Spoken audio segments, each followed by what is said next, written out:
we do have them almost exactly the same on supply. Actually, the Zerg has a bit of a trust fund, but the Terran does too. I mean, they're both pushing 1,000 minerals. The Zerg has a lot of gas, so I think he should start going for Mutalisks, which he has the Spire for. And the Terran has no turrets at all, and really he has a very meager Marine force. He has 7 Marines, and like Vikings are not a legit counter to Mutalisks, unless of course you're in the campaign and you have the AoE Viking shot. They're not worth it.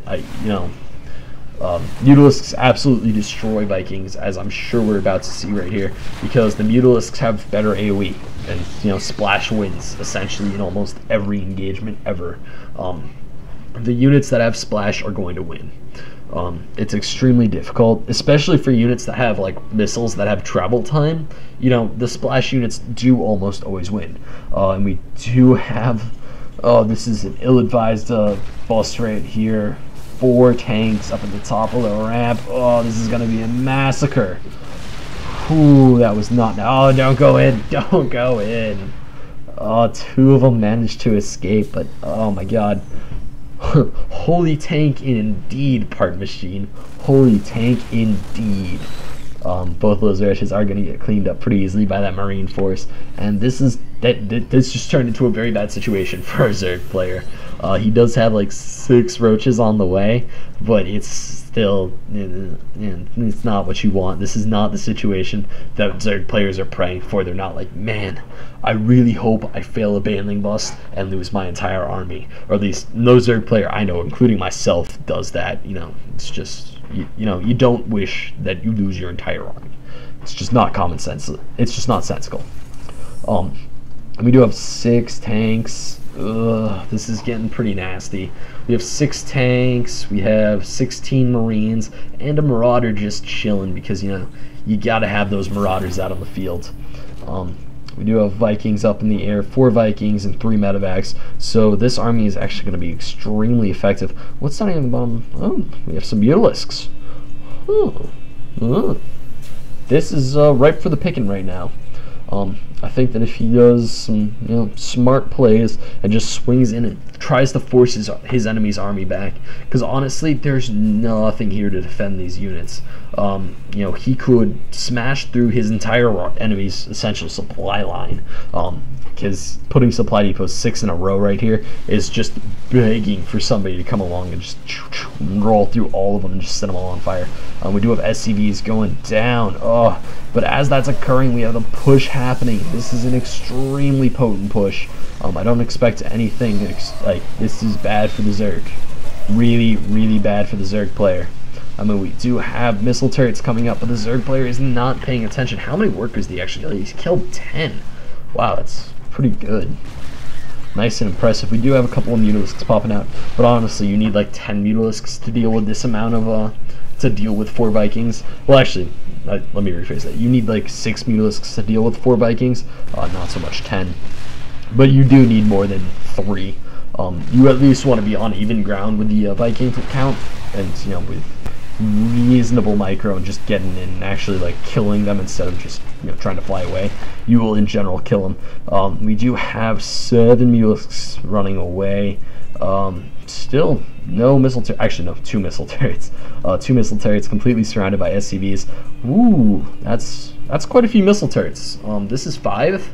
I consider this the campaign build. I'm not saying it's bad. I'm just saying it's pretty unnecessary.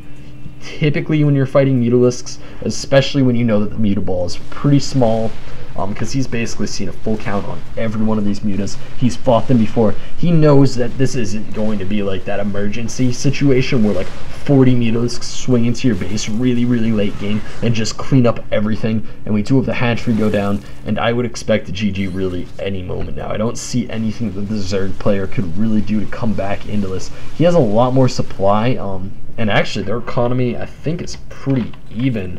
Actually the Zerg, yeah, the economy is pretty even. The Terran is 10 harvesters behind, but that's okay. He has mules. Don't worry about it. So actually, if you consider the permanent mules and mules being 6 SCVs apiece, he's actually 2 workers ahead. Just thinking about it mathematically.